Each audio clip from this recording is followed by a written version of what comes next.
Projects I am exhibiting are called Projektionsflächen, or projection surfaces, which contain in this exhibition also 2 drawings.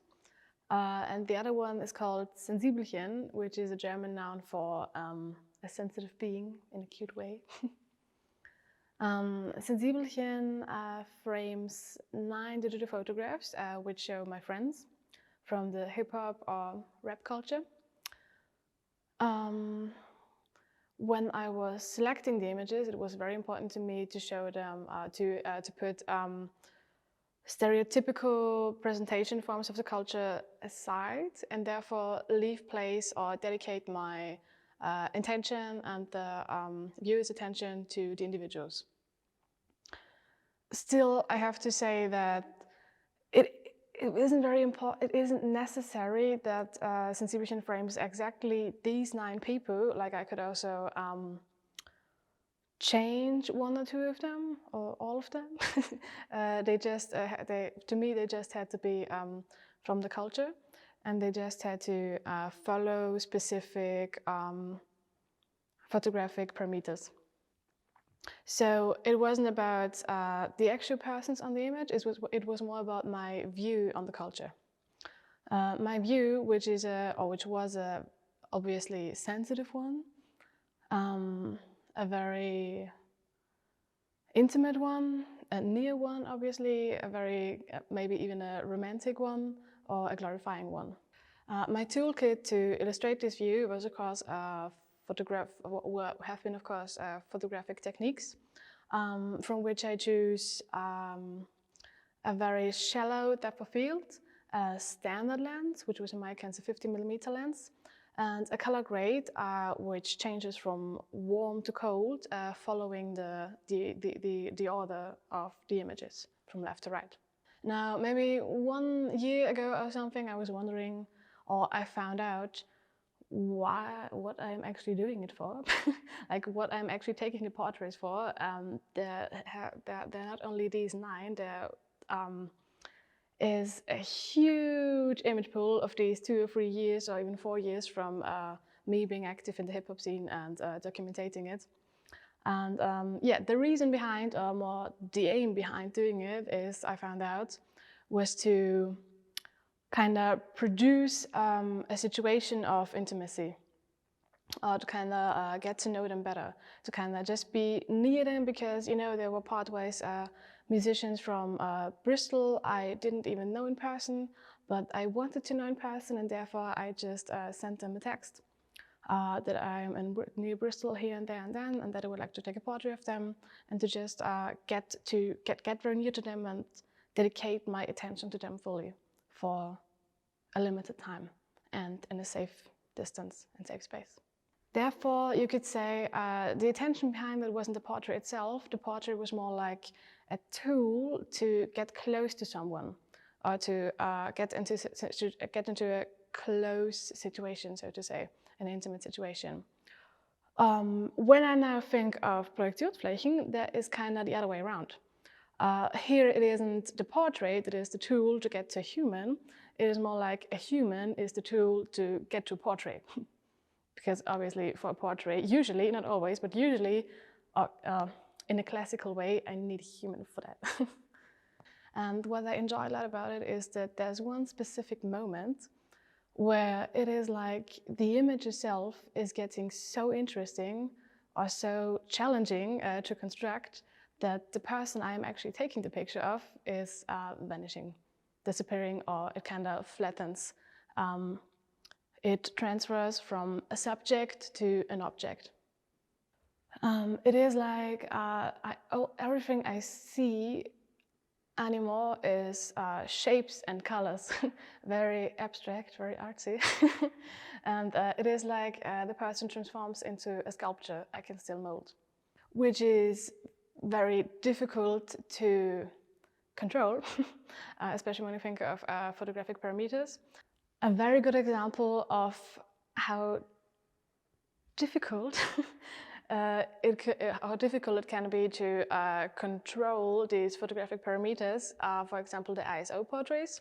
They also have very small but significant highlight areas which come from metallic objects, which are very difficult to control, or it is very difficult to control the reflection, but the reflection is obviously important because the reflection itself is the highlighted area, which is because of contrast and all of that, and the ISO super significant. So it looks like they may, or it would have been smart if it looks like I maybe have made them in a studio, so in a very controlled light situation, but usually I made them in the middle of the night somewhere in the city on the street, and the background is a wall of a building or an electricity box, very small. And the light source was just a lantern a few meters away. Or a few times the light source was just a garage entry lighting with a motion sensor. Even more difficult to control. And you have to think, you have to imagine I am in a triangle between my position without a tripod, also my perspective without a tripod, the exact position of the metallic object and the light situation and the light source, where it's coming from, and if it is even on, like it is always turning off and on and off and on and off and on. And sometimes there are even cars coming in the middle of the night with the car light also influencing the light situation.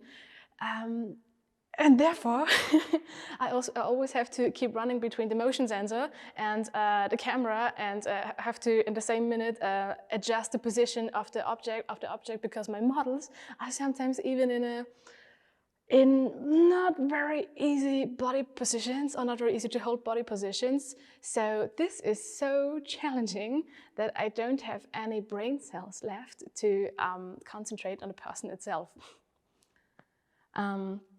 Or the social situation, so to say, or to care about intimacy or something like that. And what happens when you at some point blur out the person, ignore the person, forget the person, and therefore concentrate even more on the photographic parameters, or to push them to the limits, is that you change the person's appearance. And when you change the person's appearance, I mean that sometimes coincidentally or incoincidentally, the person seems sensitive or maybe harsh. Or it can even happen that that it seems that there is an arm carted off, or that you change the form, that you change the shape of the face, like the eyes sometimes stand out and sometimes they aren't, just through lighting, perspective, and focal length. But I have to be concrete when I am talking about focal length. It is the focal length in relation to the distance between the motive and the camera. And what happens when you change the person's appearance is obviously also that you change the story that the image is telling, and therefore, the story the image seems to tell, and therefore also the story that the person inside the image, or the person that is the image, seems to have. It is kind of like you rewrite someone's narrative in a visual language. And therefore, as this narrative can have little to do with reality, the narrative of the person is fictitious or fictional. Still, I want to mention that this only happens this can only happen in a very hard to define, but still very limited range of possibilities. This range of possibilities is a different one in other mediums, of course. Therefore, as I've mentioned, I also show drawings, a different one with drawing. Because the parameters, which are photographic parameters in photography, are different parameters in drawing. I always think of perspective, for example. It is in photography that you can control perspective, and and that influences the illustration of proportions. But it is in drawing where you can control proportions, and that influences the illustration of perspective. But we are talking about photorealistic drawings in this case. If I would talk about drawings in general, or drawing in general, that's a little too dangerous. Let's not do that. So photorealistic drawings, when I talk about them, I mean drawings that have a photograph as a reference picture, usually use a grid technique, and that have the aim that the drawing kind of copies the photographic reference picture, but not necessarily as much as possible. But they shall be very close in my case. Now, what you have to think about when you want to copy that is that you also have to basically copy tone values, or brightness, or shadow, levels, gradation, if you know what I mean. What I'm talking about is the tones between black and white, the gray tones, so to say, but also including black and white. Those are, in my case, as I am drawing from a digital photograph, first of all, which is showed on a digital screen on my laptop. They have 255 of those tone levels, but I only do have 20 pencil qualities, like from 8B to 8H. That's less, a lot less. And a few more parameters you have to think about then to illustrate these 255 tone values are how much pressure you put with the pen on the paper, or the way you manage the strokes, the way you manage the lines. Like you can do circle movements, but you could also do line movements and stuff like that. And overall, of course, a huge difference is the amount of time needed to create a full image picture. When I think about photography, of course, you can create a full image picture that can be called finished in any state in a 200th of a second, while when you make a drawing, in my case, you need an average time of 70 hours. When I am creating a drawing, which I want to have full image information, and when I say full image information, I mean that every little square centimeter has a few, or a little more, or pretty much 100,000 or something little line strokes.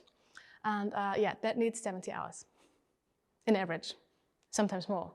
And of course, I don't do them. Of course, I don't do these 70 hours all in one. They need, all in all, weeks, sometimes months. That is a lot of time to rethink your idea and question yourself and stuff like that. And of course, very hard to concentrate. But still, the effect at the end is the same, which is that once you make an image of a person, once you illustrate a person, once you make a portrait, you change the person's appearance. The appearance of the person is in your hands. The narrative of the person is in their hands.